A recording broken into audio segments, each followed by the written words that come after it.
Hello there, YouTube friends. This is Fossilsaurus, coming at you with something very cool. Unfortunately, there's not too much information to go over about it. I mean, unless I was to get real scientific and dry, but one of the points of these videos I'm making is to try and avoid getting super scientific and super dry. A lot of times I will be watching videos of that, and it can be interesting to know, but it's not something that is really tugging at my strings, and it's the kind of thing, unless I was doing research, I wouldn't remember anyway, for the most part. So I figured I would try and make these a little bit less sciencey overall. Not well, you know what I mean. Like, accurate is one thing, but getting into the very scientific details, that's another thing. So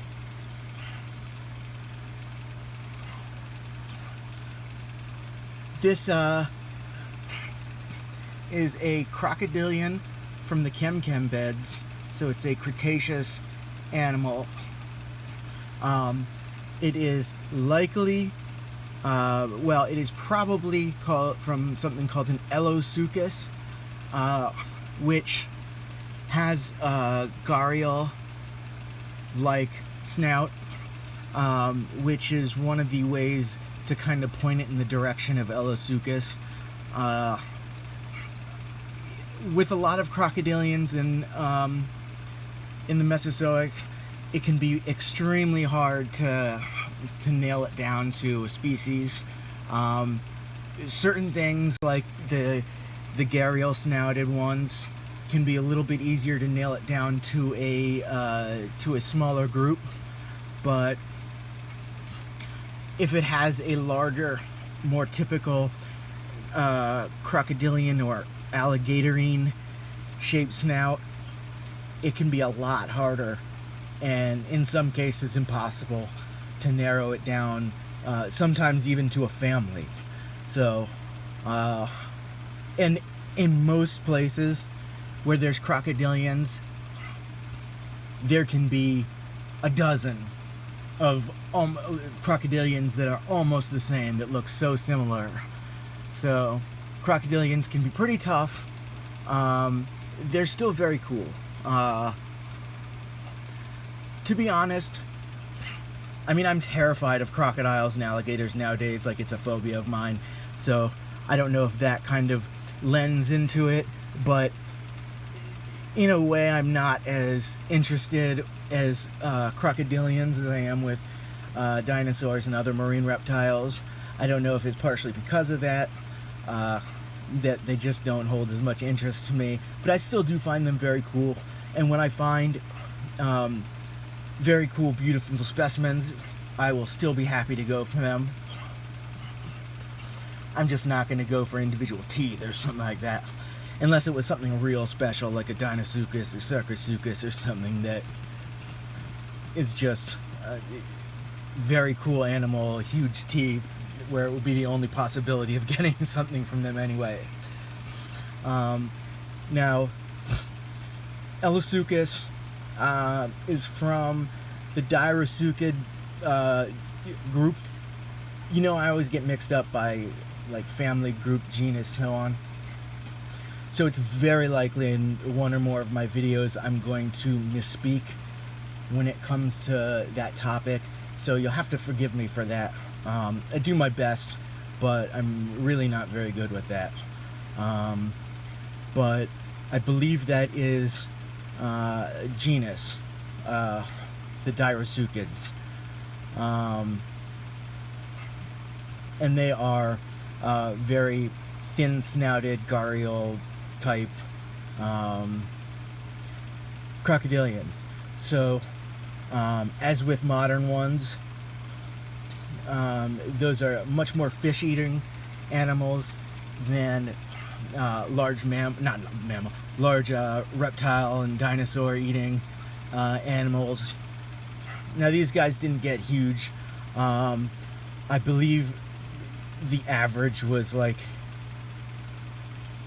I'm not as on about this, but I believe the average is like 15 to 20 feet, maybe slightly larger.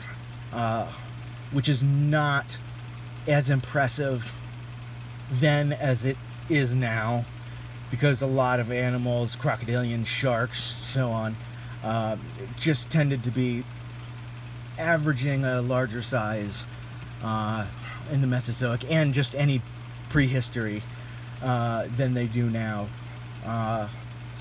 So, I mean, which is kind of a good thing. I mean, a lot of the beasts that we have around now, we really don't need them to be any bigger than they are. So, it's a good thing that we don't have the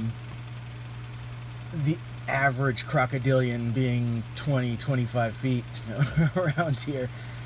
12 to 16 foot average is more than enough.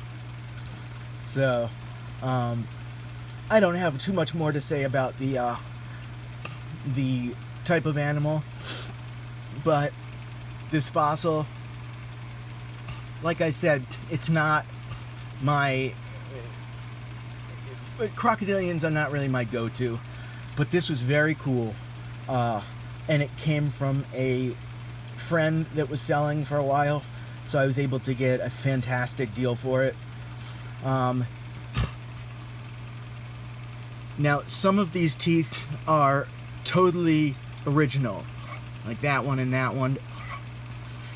They could all, but a lot of times in jaws where you have the teeth coming out, the teeth are replaced, and one way to do that is seeing a good amount of matrix around the base. That kind of means that they stuck a tooth in and then filled it in with a matrix to dry. And some of these don't have very much matrix, so it really appears to be the natural tooth, but a couple of them at least do seem to be very matrixy. Some people do care about that and consider it restoration.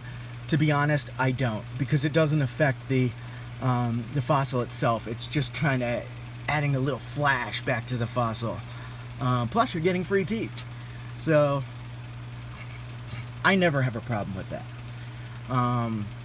Now, there's clearly been some non-expert restoration. Somebody glued that back together with a glue that's very ugly and does not match. And very similar there. I mean, this piece was loose and so on, they glued it back.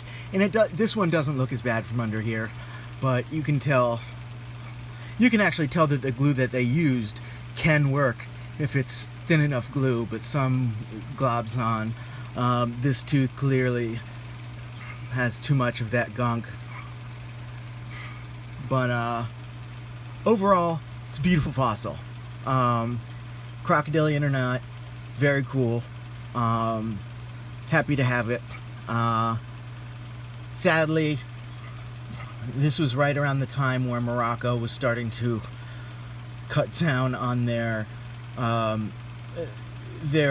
allowing fossils to be exported, which really sucked, because I had a number, probably 3 or 4 amazing, absolutely amazing, like what would have been in my like top 10% or top 5% like of awesomeness of my fossils that were in the midst of being paid for.